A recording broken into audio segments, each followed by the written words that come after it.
Rafale लड़ाकू विमान आज भारतीय वायुसेना में शामिल हो गए, जिसके बाद एक बार फिर देश में राफेल को लेकर राजनीति गर्मा गई है। पूर्व मुख्यमंत्री और कांग्रेस नेता दिग्विजय सिंह ने राफेल की कीमत को लेकर केंद्र सरकार पर एक बार फिर निशाना साधा है। दिग्विजय सिंह ने कहा कि मैं केंद्र से राफेल की कीमत जानना चाहता हूं।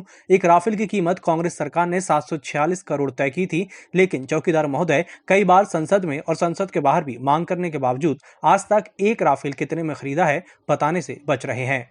हमें इस बात की प्रसन्नता है कि राफेल फाइटर एयरक्राफ्ट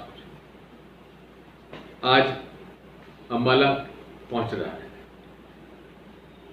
2012 में 126 राफेल एयरक्राफ्ट खरीदने का फैसला यूपीए सरकार ने डॉक्टर मनमोहन सिंह जी के नेतृत्व में लिया गया और उसकी कीमत लगभग 746 करोड़ रुपए तय की गई थी।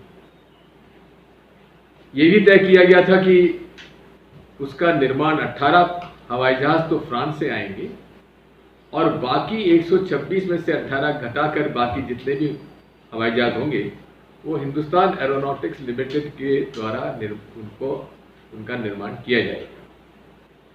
लेकिन नरेंद्र मोदी जी ने सरकार में आने के बाद बिना कैबिनेट कमेटी के अप्रूवल के, बिना रक्षा मंत्रालय के सलाह के, बिना वित्त मंत्रालय के सलाह कर चुपचाप जाकर फ्रांस की सरकार के साथ समझौता कर लिया और 126 हवाई जहाजों के जो भारत की सुरक्षा के लिए जरूरी थे उन्हें घटाकर 36 कर दिए और क्या कीमत तय हुई, उसका नेगोशिएशन हुआ कि नहीं हुआ, उसकी कोई जानकारी नहीं। और यह भी तय कर लिया है कि एचएएल में निर्माण नहीं होगा और प्राइवेट कंपनी के द्वारा किया जाएगा जिसके पास कोई भी अनुभव नहीं है। अब ये फैसले हो जाने के बाद जब लोगों ने पूछा कि कीमत बताइए, कीमत नहीं बताते।